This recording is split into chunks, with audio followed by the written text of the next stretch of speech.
অনেকে কচু শাক খেতে জানো না, আজ তোমাদেরকে কচু শাকের রেসিপিটা শেয়ার করব। কচু শাকগুলো আমার বাড়ি থেকেই কেটে নিচ্ছি, অনেকগুলোই কচু শাক হয়েছে। ভাবলাম আজকে বাড়ির কচু শাকের রেসিপিটাই তোমাদের সাথে শেয়ার করি।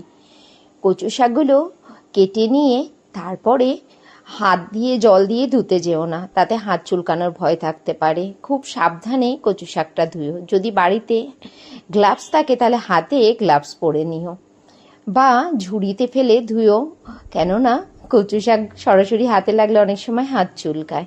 তারপরে চোকলা ছাড়িয়ে ভালো করে কেটে ধুয়ে নিয়ে কড়াইয়ের মধ্যে জল দিয়ে আর কাঁচা লঙ্কা লবণ দিয়ে কচু শাকটা ভালো করে সেদ্ধ করে ঝুড়ির মধ্যে ঢেলে দিতে হবে। হাতা দিয়ে চেপে চেপে জলটা বার করে দিতে হবে। এরপরে কড়াইয়ের মধ্যে জিরে, শুকনো লঙ্কা, তেজপাতা ফোড়ন দিয়ে কচু শাকটা দিয়ে দিতে হবে। লবণ, হলুদ, চিনিটা দিয়ে ভালো করে রান্না করে নিতে হবে, একদম শুকনো শুকনো করে।